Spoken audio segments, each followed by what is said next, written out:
Okay. So, narinig naman natin sa kanya ang mga dahilan kung bakit ang mga tao, pag yumayakap sa Islam o pag sila ay nagmumuslim, ay tinatawag na balik Islam. Para sa mga bago dito sa kampo na ito, mga first-timers sa mga programang ganito, hayaan nyo naman, paintulutan nyo naman ako na kumpletuhin ko na yung mensahe. Okay? So kung kayo ay isa uli sa mga nabibilang, sa mga tao na naghahanap ng katotohanan, katulad ng mga taong nasa harapan po ninyo, dumating sa aming buhay na maghanap kami ng katotohanan, magsaliksik, at pumili ng aming leyon. So nagpapayo lang kami sa inyo. Nasa harapan ninyo kami upang magbigay ng mga batayan at mga pamantayan kung paano ang pagpili ng tunay na leyon. Hindi ko alam, kung alam nyo, nasa oras ngayon, ganito na karami ang pagpipilian yung leyon. 4,000 na po ngayon ang nakarehistrong reliyon. So pag sinabing nakarehistro, may pangalan. Ha? So paano yung wala pangalan? Kasi hindi ko alam kung dito sa kampo na ito, sa ibang kampo kasi mayroong mga grupo ro, nagtatag na sila, wala pang pangalan, hindi pa nakarehistro, pero nangongolekta na. Totoo yun, di ba? O, kaya mag-ingat tayo doon. So, 4,000 na yung pagpipilian mo. At yung 4,000 na yun, pag pinapasok natin dito sa korte na ito, pinapila natin sila. Maliit ang basketball court na ito sa 4,000. At yung 4,000 na yun, pag sila ay nag-anyaya sa lahat ng tao, isa lang ang kanilang sinasabi. Yun yung nakakatakot, yung bibigkasin nila. Alam niyo kung anong sinasabi ng 4,000? Yung kamay nila nakalahad, nakaganito, iniimbitahan ang bawat isa sa inyo, at ang sabi niya, ako ang tunay na riyon. 4,000? Lahat sila tunay? Hindi ka kaya tumakbo? Nakakatakot uli yun. Ha? Palagay niyo doon sa 4,000 na yun, meron kayong magyabang, at sasabihin niya, ako yung peke. Meron kaya? Wala, lahat yan, maninindigan. Sila yung tunay. Tama? Kaya sa pagpili, mag-ingat ho tayo. Gumamit tayo ng mga batayan sa pagpili ng tunay na leyon. Ang tunay na leyon, meron siyang kahulugan. Pag sinabi natin tunay, ang ibig sabihin, yan yung totoo. Yan yung tama. Yan yung dalisay. Yan yung wagas, orihinal, nag-iisa. So ang tunay na leyon, inihahambing ito sa ginto. Dapat ang tunay na leyon, tulad siya ng ginto. Paano ba nalalaman kung ang ginto ay tunay? Hindi to 95 ba? Pag sinabing ang ginto ay tunay, paano natin makikilatis ang ginto kung siya ay tunay? Anong pinakamabilis na kilatis? Sausaw mo agad. Painan mo agad. Kung di suka ng asido. Tama? Matapos ang ginto isinausaw, pinahira ng asido. Ano ang inaasahan natin sa ginto? Para sabihin natin, yung ginto, tunay. Dapat, hindi siya kukupas, hindi siya magbabago. Ganyan-ganyan din ang tunay na leyon. Ang tunay na leyon, dapat hindi siya kukupas at hindi nagbabago. Anong ibig sabihin nun? Pag ang tunay na leyon ay hindi kumukupas at hindi nagbabago, dapat kung ano ang leyon ng unang-unang tao, dapat siya din ang leyon ng lahat ng tao. Ngayon, kasi dapat hindi siya magbago. Kung ano ang leyon ng unang-unang tao, dapat siya din ang leyon ng lahat ng mga propeta. At ayon naman sa mga propeta, ayon sa mga kasulatan, ayon sa mga leyon, sumaksi lahat ng mga propeta ayon sa kanila. Ang Diyos daw po ay ilan? Ilan? Isa lang. So ang liwanag naman, kung ayon sa mga propeta, ang Diyos ay iisa, hindi siya magbibigay ng iba't ibang leyon sa mga propeta. Dahil ang Diyos ay isa, isa lang ang leyon ng mga propeta. Katulad ng leyon ng unang tao. Tama? At kabilang dito, nakita natin na ayon sa unang nagsalita, si Jesucristo pinakilala bilang isang propeta. Bakit? Kasi maging si Jesus, sumaksi, ang Diyos ay iisa. Lahat ng propeta may pinakikilalang Diyos. Sino yun? Ang tunay at nag-iisang Diyos. Tama? Kaya sa pagpili ng leyon, mag-ingat po tayo kasi halos na 4,000 na yan nagtuturo ang Diyos ay iisa. Okay? So pag sinabi natin ang Diyos ay iisa, so kailangan magaang sa isip, magaang sa bibig, magaang sa puso natin.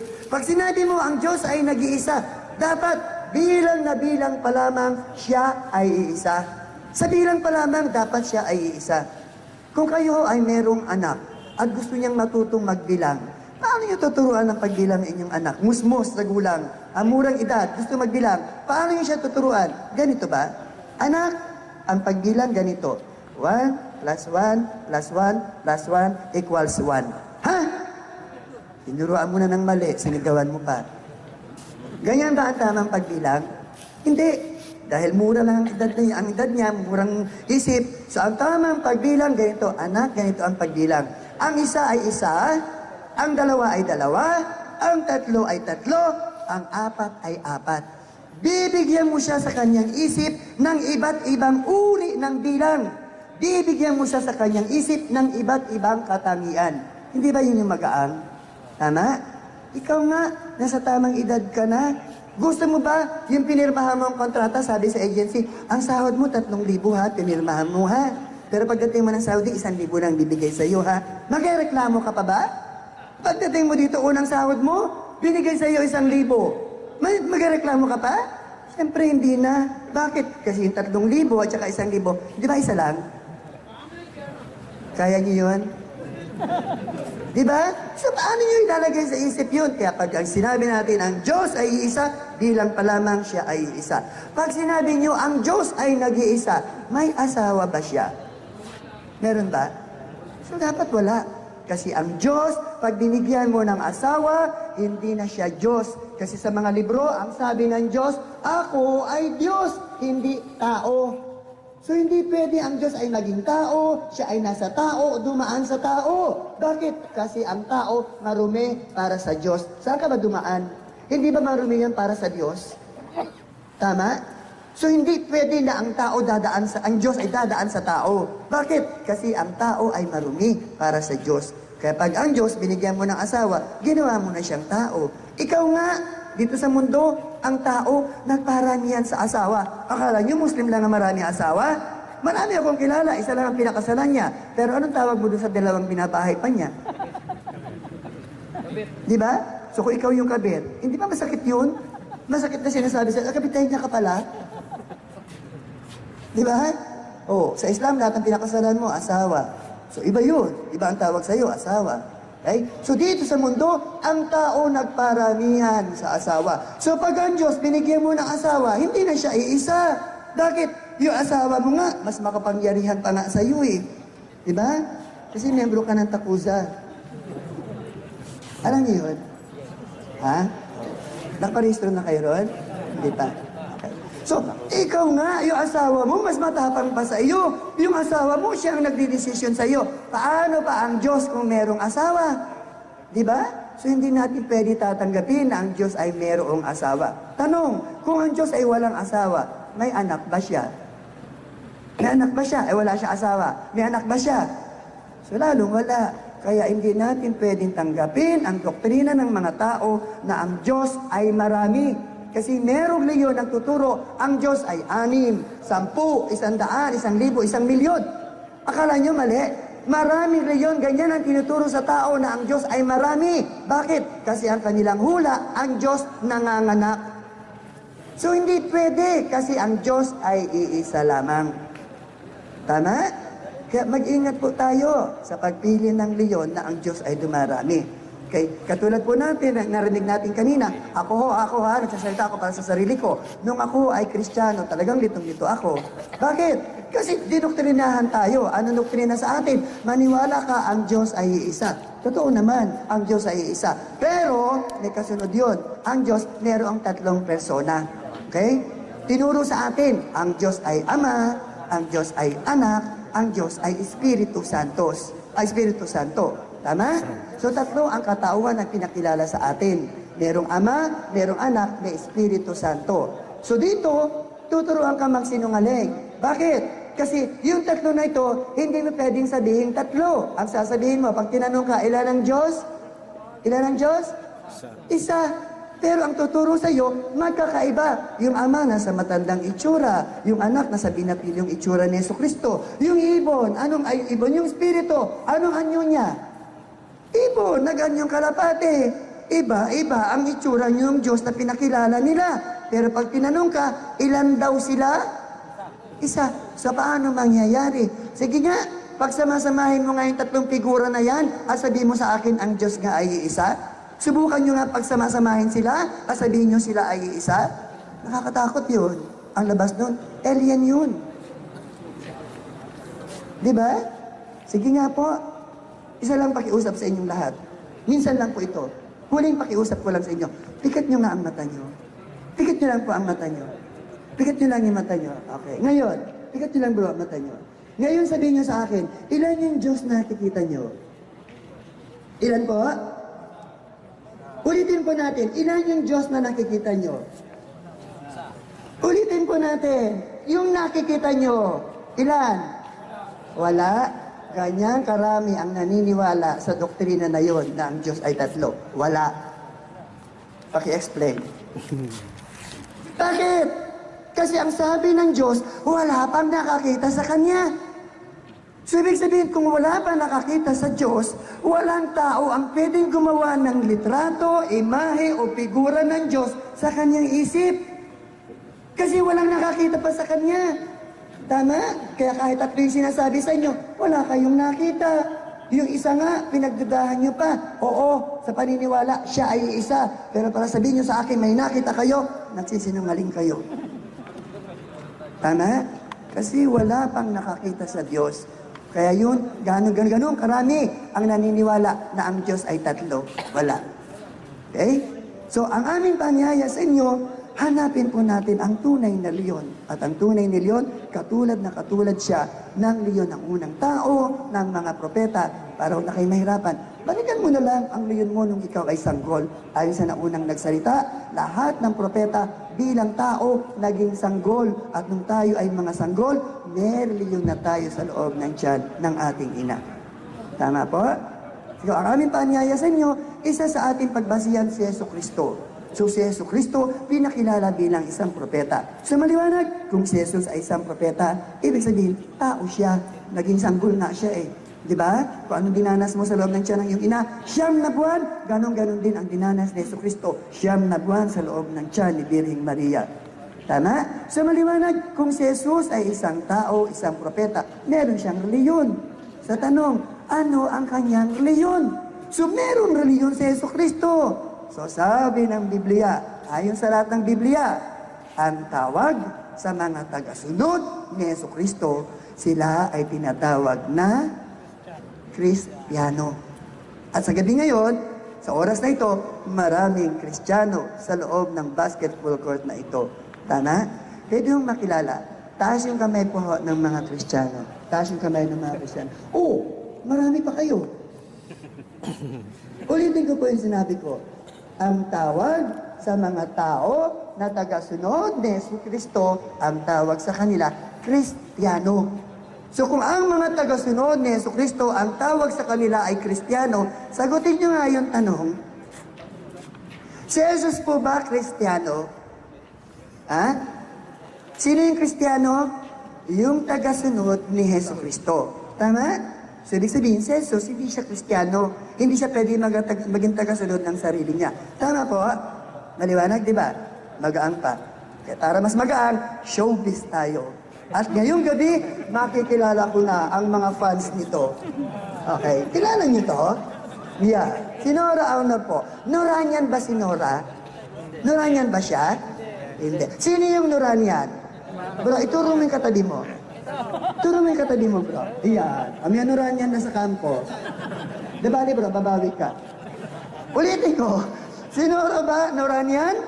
Hindi. Ang Noranian, yung kanyang tagasunod. Tama? Tama? Okay. So, maliwanag si Nora, hindi siya Noranian. Okay, ngayon bumawi ka, bro. Tapatan natin si Nora. Iya. Si Vilma naman. Si Vilma ba? Vilman yan? Hindi. Sino yung Vilman yan? Ay, turo mo na yung nagturo sa iyo. Okay, tatas na. O, kompleto na sa kampo. Okay? Maliwanag, di ba? Magaan pa. Si Nora, hindi Noranian. Si Vilma, hindi Vilman yan. Ibalik ko ngayon kay Jesucristo. Si Jesus po ba Kristiyan? Okay. So magaan, di ba? Maliwanag pa. Si Propeta Moses ay nauna kay Jesus. Si Propeta Moses, 1,000 taon ang agwat nila ni Jesucristo. Tanong, kung nauna si Moses kay Jesus, si Moses po ba Kristiyano? So hindi rin. Maliwanag, di ba? Magaan pa. Si David, Solomon, Jacob, Joseph, Abraham, Noah, mga pangalan ng mga naunang mga propeta kay Propeta Moses na nauna kay Jesus. Kung nauna sila kay Jesus, Tanong, sila ba Kristiyano? So, hindi rin. Sino man ang nauna kay Jesus, hindi sila Kristiyano. Tama po? Maliwanag, di ba? Magaan pa rin. Tanong, sino yung unang-unang tao na nilikha nyo? Ito na naman tayo sa gabi na to. Okay? Sino yung kilala yung taong unang-unang nilikha ng Diyos? Ha? Oo, bakit ganun? Tuwing tinatanong namin ang tanong na ito, laging dalawang sagot ang nakukuha namin. Sabi doon sa grupo na yun, ang unang tao, si Adan at si Eva. Sabi rito sa grupo na ito, si Eva at saka si Adan. Bakit magkaiba ang billing? So kailangan masagot. Sino yung nauna? Alino ang nauna? Itlog, manok. Dito, itlog, manok. Itlog. Dito, itlog, manok. Oh, hindi na naman kayo pareho. So, kailangan masagot ang tanong na ito. Huwag na itatanong muli. Ha? Tanong. Para masagot natin yung tanong. Ano ho ang nauna? Si Adan, si Eva. Oo, ngayon pareho kayo ng sagot. Ngayon, isa lang ang sagot nyo. So, maliwanag na po. Kung nauna si Adan, nauna ang itlog. Okay na? Okay na. Oh, nagkamot si brother. Sabi niya, paano nangyari? Brother, anong dala ni Adan? May hawak pa siyang manok. Anong hawak niya?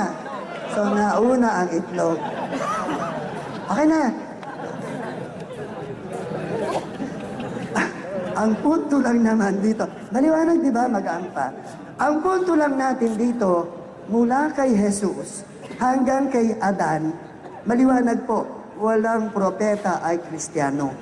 Walang propeta ang membro ng anumang grupo sa Kristyanismo. Bakit? Kasi hindi sila Kristiyano. Ito po yung maliwanag. Dahil hindi sila Kristiyano, hindi Kristyanismo ang kanilang reliyon. At inuulit ko lang yung sinabi nung naunang nagsalita. Ang Kristyanismo ay hindi reliyon. Ito ay affiliation. Ito ay grupo ng mga tao na kumikilala si Jesus ang Kristo. Yun ang ibig sabihin ng Kristyanismo. Kaya nga pag tinatanong kayo, anong reliyon mo? Walang sumasagot sa inyo na Kristyanismo. Ang sinasagot mo, yung pangalan ng simbahan kung saan ka bininyagan. Kaya kung bininyagan ka sa Katoliko, Romano, Katoliko. Kung bininyagan ka sa Iglesia ni Cristo, Iglesia ni Cristo. Kung saksi ni Jehovah, saksi ni Jehovah ang reliyon mo. Tama po? Di ba?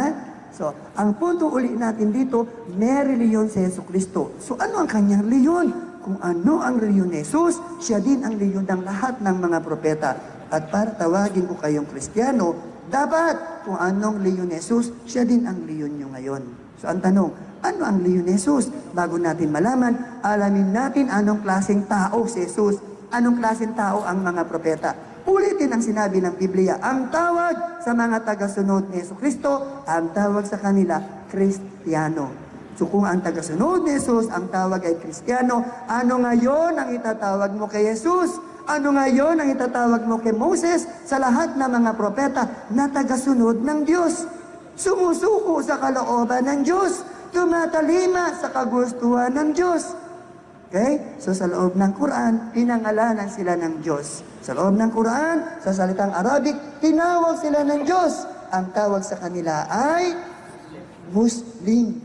Kaya maliwanag, si Jesus ay Muslim, si Moses ay Muslim, si Abraham ay Muslim, lahat ng propeta ay Muslim. Okay? Kaya wag na ho kayong magtaka na ang mga dating Kristiyano na nasa harapan nyo, ngayon po kami ay Muslim na. Bakit? Kasi si Jesus ay Muslim. So para tawagin ko rin kayong Kristiyano, so dapat katulad din kayo ni Jesus. Okay? So ang tanong, ano ngayon ang kanyang leyon? Kung Muslim si Jesus, ano ngayon ang kanyang leyon? So sa loob ng Quran, pinangalanan ng Diyos ang leyon ng mga propeta, ang leyon ni Jesucristo, ang leyon ng mga sanggol, ang leyon ng mga bagay na nilikha ng Diyos. Sa loob ng Quran, ang sabi ni Allah, Al-yawma akmaltu lakum dinakum. This day, I have perfected your religion. Kinumpleto ko na ang inyong reliyon. Ginawa ko ng ganap, kumpleto na ang inyong reliyon. Wa atmamtu alaykum ni'mati. Kinumpleto ko na rin ang pagkakalugod ko sa inyo, ang pagmamahal ko sa inyo. Wa raditu lakumul Islam madina. At pinili ko para sa inyo, Islam bilang inyong reliyon. 570 years ang agwat. Isinugo ng Diyos ang huling propeta. Siya po si Propeta Muhammad sallallahu alaihi wasallam. Tinanong siya ng mga tao, Ya Rasulullah, o propeta ni Allah, ano ang kaligtasan ng tao sa Islam? Ano ang kaligtasan ng mga Muslim sa Islam? Ano ang kaligtasan ng magmu-Muslim sa Islam? Sabi ng huling propeta, pakinggan nyo kung gaano kalintulad ang sagot niya sa sagot ni Jesucristo. Sino man, ibig sabihin Muslim siya o hindi, Hindu, Buddhist, Kristiyano, Muslim, Hudyo, pag inabutan siya ng kamatayan at ito ang kanyang huling binigkas, ako ay sumasaksi, walang Diyos na dapat sambahin maliban sa tunay at nag-iisang Diyos. At hiniwalay din niya ang sarili niya sa Diyos. Ako ay sumasaksi, si Muhammad ang huling sugo. Anong ibig sabihin ng sugo? Propeta ni Allah. Sabi ng huling propeta, pag inabutan ng kamatayan ang tao na yan, yan ang kanyang huling binigkas, hawak niya ang susi sa paraiso. So ito po ang hangad ng mga Muslim. Bago umabot sa amin ang kamatayan, hawakan na po namin ang susi ng paraiso. Ano ang susi? Ang tao maniwala, isa lang ang tunay at nag-iisang Diyos at kilalanin ang lahat ng mga propeta. At ang sino mang sumaksi, tumanggap si Muhammad ang huling propeta, kompleto na po ang inyong reliyon. Sabi ng lahat ng mga propeta, walang tao ang makakapasok sa paraiso pag meron siyang kasalanan. Tama po, mali? Tama. Tanong, ngayong oras na ito, taas ang kamay ng walang kasalanan. Ang liwanag naman. Lahat pala tayo may kasalanan. So ayon sa mga propeta, pag inabutan tayo ng kamatayan ngayon, dahil may kasalanan ako, may kasalanan kayo, walang makakapasok sa atin sa paraiso. Tama? Tanong, habang wala pa ang kamatayan sa harapan natin, may pag-asa pa. Ano ngayon ang gagawin natin? Para patawarin ng Diyos lahat-lahat ng ating kasalanan. Kasi pag pinatawad ng Diyos lahat ng ating kasalanan, yan lang ang paraan para makapasok tayo sa paraiso.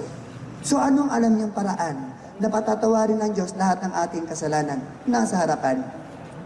Okay? Ito po ang buko, ang buong kalooban na tayo ay magsisi. Hingin natin ang kapatawaran ng Diyos sa ating lahat ng kasalanan. Ang pagsisisi ay pagbabalik loob sa Diyos. Ang pagbabalik loob sa Diyos ay pagbabalik sa kanyang leyon. At ang leyon na babalikan mo, yung leyon ay binigay niya sa iyo nung ikaw ay sanggol na walang sino man ang nagdidikta o naguutos sa iyo. Ano nga uli? Ang leyon daw naman ang sanggol ay sa naunang nagsalita, Islam. Okay? Sabi ng mga propeta, hindi darating ang araw ng paghuhukom hanggat hindi lahat ng tao dumanas ng kamatayan. Naniniwala ho ba kayo na mayroong araw ng paghuhukom? Naniniwala kayo sa araw ng paghuhukom? Ha? Kung hindi kayo naniniwala, bakit gumagawa ka ng mabuti? Kaya ka gumagawa ng mabuti para sa araw ng paghukom. Kasi ang araw ng paghukom ay araw ng bayaran na lahat ng ginawa mong kasalanan, babayaran mo sa ginawa mong mabuti. Tama? Ang araw ng paghukom ay araw ng paglilitis, ay araw ng hustisya. Kaya yung nanlait sa iyo, yung nanloko sa iyo, yung nanghamak sa iyo, kung hindi mo nakuha ang hustisya dito sa mundo, sa araw ng paghukom, igagawad sa iyo. Ilan na ba ang kaso na alam nyo na ang hustisya hindi nakuha ng mga naapi? Di ba? Kasi mga nakagawa ng kasalanan, nabayaran nila ang hustisya, hawak nila ang hustisya. So kung dito sa mundo, hindi natin nakuha ang hustisya, mayroong araw ng paghukom na kung saan ang Diyos ang huhusga sa Kanya. Tama? Hindi po ba? At hindi darating ang araw ng paghukom hanggat hindi lahat tayo ay dumanas ng kamatayan. Tanong, kung ngayon na ang kamatayan natin, ngayong oras na ito, mamamatay tayo. Tanong, ano ang magpapasok sa inyo sa paraiso? Isa lang ang ibig sabihin yan. Ang katahimikan nyo, isa lang ang pahiwatig. Hindi ho kayo Kristiyano. Bakit? Kasi kung Kristiyano ka pa ngayong oras na ito, dapat mabilis yung sagot mo. Ano yun? Yung pinrograma sa'yo ng simbahan. Ano yun? Sabi ng simbahan, kasi may kasalanan ka, may aako, may tutubos, may magbabayad ng iyong kasalanan. Ngayon, nakalimutan mo ang itsura ng krus. Ngayon, nakalimutan mo kung sino yung nasa krus. Bakit? Kasi hindi yan ang hustisya ng Diyos. Hindi siya ang magdadala sa iyo sa paraiso. Bakit? Kasi ang sabi ng Diyos, hindi maaari, hindi pwede na ang kasalanan ng Ama ay aakuin ng anak, na ang kasalanan ng anak ay aakuin ng Ama. Kung sino ang may kasalanan, siya yung parurusahan. Ako yung may kasalanan. Kayo ang may kasalanan, tapos iba yung parurusahan. Asa ng hustisya ng Diyos? So hindi yan ang hustisya ng Diyos. Sabi ng Diyos, kung sino yung may kasalanan, siya yung mamamatay, siya yung papatayin. Ako yung may kasalanan, kayo ang may kasalanan, tapos iba yung papatayin? Hindi yan ang hustisya ng Diyos. Brother, kunyari yung anak mo ng rape, pwede bang ikaw yung katayin? Ha? So hindi yan ang hustisya ng Diyos. Sabi ng Diyos, kung sino yung kumagat sa ubas, ngipin niya ang mangingilo, hindi ngipin ng iba. Ibig sabihin, kung sino yung may kasalanan, siya ang haharap sa parusa. Okay? So hanapin po natin ang leyon na nagtuturo sa tao, gumawa ka na maraming mabuti, pambayad mo ng iyong kasalanan para sa paghahanda sa araw ng paghuhukom. Okay? So aking paanyaya sa inyo, bago tayo abutan ng kamatayan, lahat naman tayo ay nagnanais ng paraiso. Tama po? Kaya tanong, sino ang may gusto sa paraiso? Taas lang yung kamay. Yung may gusto lang po sa paraiso, taas lang yung kamay. Yung may gusto sa paraiso. Yan. Yung may gusto sa paraiso dyan. Yan. Naintindihan ako ng ibang lahi. Okay? Baba na. Okay na, baba na. O ngayon naman, taas naman yung kamay na may gusto sa interno. Wala naman. Pero may napansin po ako. Hindi siya nagtaas sa paraiso. Hindi rin siya nagtaas sa impyerno. Saan ang gusto mo? Dito ka lang sa kampo? Kakatakot po yun. So kung wala pa kayong alam na paraan para makapasok sa paraiso, nasa harapan po natin ang susi. Yung may gusto lamang sa paraiso, itaas lamang ang kanang hintuturo at bigkasin po natin ang susi. Sabi ng muling propeta, sino ang bumikas ng kataga na meron siyang pangunawa at ito'y kanyang tinatanggap, ito hawak niya na po ang susi ng paraiso. At ako'y nag-iimbita lamang sa may gusto sa paraiso. So bigkasin po natin bago po tayo abutan ng kamatayan. Ako ay sumasaksi na walang Diyos na dapat sambahin, maliban kay Allah. Ang tunay at nag-iisang Diyos. At ako ay sumasaksi na si Muhammad ang huling propeta ni Allah. Ang katumbas, Ashhadu an la ilaha illallah wa ashhadu anna Muhammadan Rasulullah. Babaan niyo na po. Sabi ng huling propeta, sino man ang bumikas ng kataga na yan, katulad ng ginawa natin, na meron siyang pangunawa at ito'y kanyang tinatanggap, ngayong oras na ito, tinatakal tayo sa ating puso ng Diyos na lumikha sa atin, tayo po ay kanya nang alipin. So pag alipin na po tayo ng Diyos, hindi na dapat tayo natatakot. Huwag na kayo mag-alala. Anong oras dumating ang kamatayan sa atin, hawak na natin ang susi sa paraiso. Sabi ng muling propeta, sino ang bumikas ng kataga? Katulad ng ginawa natin, na may pangunawa, ito'y kanyang tinatanggap. Sabi niyo may kasalanan kayo kanina. Sabi ng muling propeta, lahat ng kanyang pagkakamali, lahat ng kanyang kasalanan ay pinatawad ng Allah. Okay? At yun po ang kailangan natin ngayong gabi. Kasi mamayang gabi, hindi ho natin alam sa pagtulog natin kung magigising pa tayo. Wala pa bang binangungot sa kampo? Lahat ng pinuntahan namin kampo, may binangungot. Ito, may binangungot na? Wala pa? Mamaya, baka meron na. Walang nakakaalam. Sa paghandaan lang po natin. So, aking paanyaya sa inyo, sino man ang nagagad ng paraiso, wala kayo alam na paraan, andito ang susi, bigkasin lamang natin, itaas ang kanang tuturo, at sabihin po natin, yung nakataas lang pong iniimbitahan ko, ha? Yung nakataas, pwedeng forward lang kayo sa akin, dito lang sa likod ko, yung nakataas, yung lang may gusto sa paraiso, yung gusto maiwan sa kampo, maiwan sa puan, yung dito lang sa kampo, yung gusto lang sa paraiso. Yung gusto ng tsunami, maiwan sa puan. Rock. Hey! Opo, kasi kung ano nangyari sa Tacloban, sa Leyte, sa Indonesia, sa Japan, pwede mangyari dito sa kampo ninyo. Okay, sabihin po natin ang sama-sama sabay-sabay ang mga kataga. Ako ay sumasaksi. Na walang Diyos na dapat sambahin. Maliban kay Allah. Ang tunay at nag-iisang Diyos. At ako ay sumasaksi. Si Muhammad. Ang huling propeta ni Allah. Ang katumbas, Ashhadu an la ilaha illallah wa ashhadu anna Muhammadan Rasulullah. Sigaw niyo nga po ng malakas, Allahu Akbar! Takbir! Takbir! Takbir! Dahil umabot naman sa inyo ang mensahe, umpisa na ho natin ang pagawat ng mga nanalo. Balik naman po kayo sa inyong pinaupuan. Okay, so yan po si Brother Yusuf po.